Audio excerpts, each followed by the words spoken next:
നമസ്കാരം. തടയ ന്യൂസിലേക്ക് സ്വാഗതം. കൊച്ചിയിൽ നടി ആക്രമിക്കപ്പെട്ട കേസിലെ മെമ്മറി കാർഡ് നിയമവിരുദ്ധമായി തുറന്ന സംഭവത്തിൽ പുനരന്വേഷണം ആവശ്യപ്പെട്ട് അതിജീവിത നൽകിയ ഹർജി പരിഗണിക്കുന്നതിൽ നിന്നും ഹൈക്കോടതിയിലെ രണ്ടാമത്തെ ജഡ്ജിയും ഇന്നലെ പിന്മാറിയിരുന്നു. ജസ്റ്റിസ് കൗസർ എടപ്പകത്താണ് കേസ് കേൾക്കുന്നതിൽ നിന്നും ഏറ്റവും ഒടുവിലായി ഇപ്പോൾ ഒഴിഞ്ഞിരിക്കുന്നത്.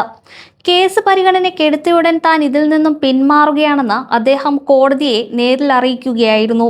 കഴിഞ്ഞ ദിവസം മറ്റൊരു ബെഞ്ചിലെ ജസ്റ്റിസ് ജോബിൻ സെബാസ്റ്റ്യൻ സമാന രീതിയിൽ തന്നെ കേസ് പരിഗണിക്കുന്നതിൽ നിന്നും ഒഴിഞ്ഞതിനെ തുടർന്നാണ് ഹർജി ജസ്റ്റിസ് കൗസർ എടപ്പകത്തിന്റെ ബെഞ്ചിലെത്തിയത്. തുടർച്ചയായി 2 ജഡ്ജിമാർ പിന്മാറിയതോടെ അതിജീവിതയുടെ ഹർജി ഇനി ചീഫ് ജസ്റ്റിസ് നിർദ്ദേശിക്കുന്ന മറ്റൊരു പുതിയ ബെഞ്ചാകും പരിഗണിക്കുക.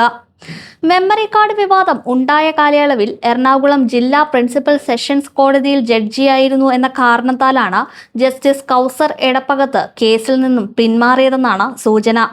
നേരത്തെ ഹൈക്കോടതിയിൽ ജുഡീഷ്യൽ രജിസ്ട്രാറായി പ്രവർത്തിച്ചിരുന്ന സമയത്ത് അതിജീവിതയുടെ ഇതേ പരാതി തന്നെ ഔദ്യോഗികമായി പരിഗണിച്ചിരുന്നുവെന്ന് ചൂണ്ടിക്കാട്ടിയാണ് കഴിഞ്ഞ ദിവസം ജസ്റ്റിസ് ജോബിൻ സെബാസ്റ്റ്യൻ ഹർജിയിൽ നിന്നും ഒഴിഞ്ഞത്. കോടതികളുടെ കസ്റ്റഡിയിലിരിക്കെ 3 തവണ മെമ്മറി കാർഡ് നിയമവിരുദ്ധമായി തുറന്നു പരിശോധിച്ചതായി ഫോറൻസിക് പരിശോധനയിൽ വ്യക്തമായിരുന്നു.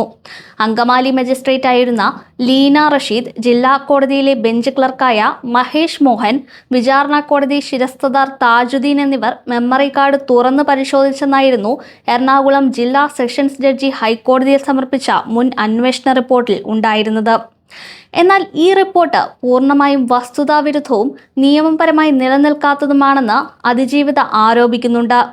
ഹൈക്കോടതിയുടെ നേരിട്ടുള്ള മേൽനോട്ടത്തിൽ സൈബർ ഫോറൻസിക് വിദഗ്ധർ ഉൾപ്പെടെ പ്രത്യേക അന്വേഷണ സംഘത്തെ നിയോഗിച്ച് ശാസ്ത്രീയമായി പുനരന്വേഷണം നടത്തണമെന്ന് അതിജീവിതയുടെ ആവശ്യം. സുപ്രീം കോടതിയിലെ പ്രമുഖ അഭിഭാഷകയായ വൃന്ദ ഗ്രോവർ മുഖേനയാണ് അതിജീവിത പുതിയ ഹർജി ഫയൽ ചെയ്തത്.